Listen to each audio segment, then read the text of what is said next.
Grand Old Partisan, celebrates more than 17 decades of Republican heroes and heroics. Today, I honor Estelle Reel, born in Illinois, November 26, 1862.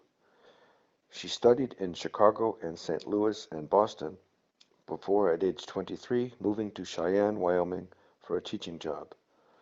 Competence while filling in for the county school supervisor led her to being elected to the job. In 1892, she was re-elected. During her tenure, school buildings were upgraded. Since most of the state's teachers and school supervisors were female, the Wyoming GOP decided it would be appropriate to nominate a woman for superintendent of public instruction. Reel campaigned tirelessly by train and wagon and horse, even descending a mine shaft.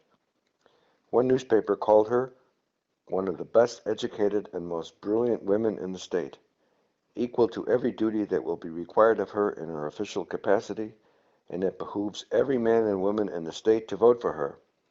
And another wrote that she can think and act for a dozen ordinary men. She would make a most admirable state superintendent. This skilled manager defeated the Democrat and populist candidates. Quote, she was determined to hit the campaign trail with as much vigor and enthusiasm as the men who were running, and this showed people everywhere that women politicians could be equals with men. At her February 1895 inauguration, quote, as she faced the crowd, a wonderful cheer went up. There had been plenty of applause before, but Miss Reel received an absolute ovation. Funding increased due to her improving methods for raising revenue from school lands.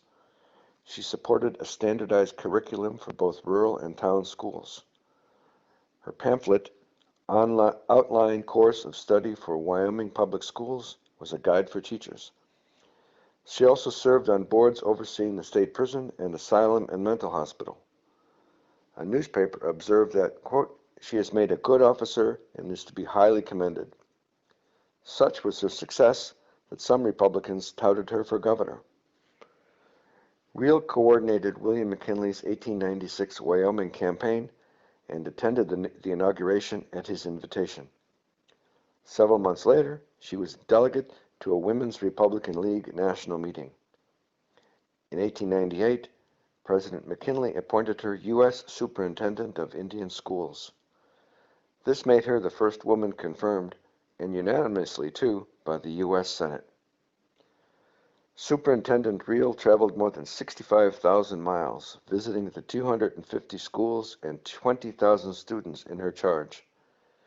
One trip took her by burro to inspect an Indian school in the Grand Canyon. She administered a $3 million budget and wrote a textbook, A Course of Study for the Indian Schools of the United States, Industrial and Literary. She remained in office 12 years.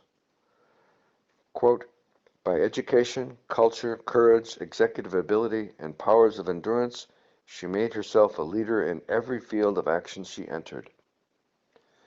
Back to basics for the Republican Party is my civil rights history of the GOP.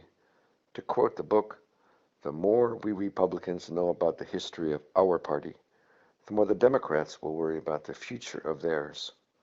For more information, see grandoldpartisan.com.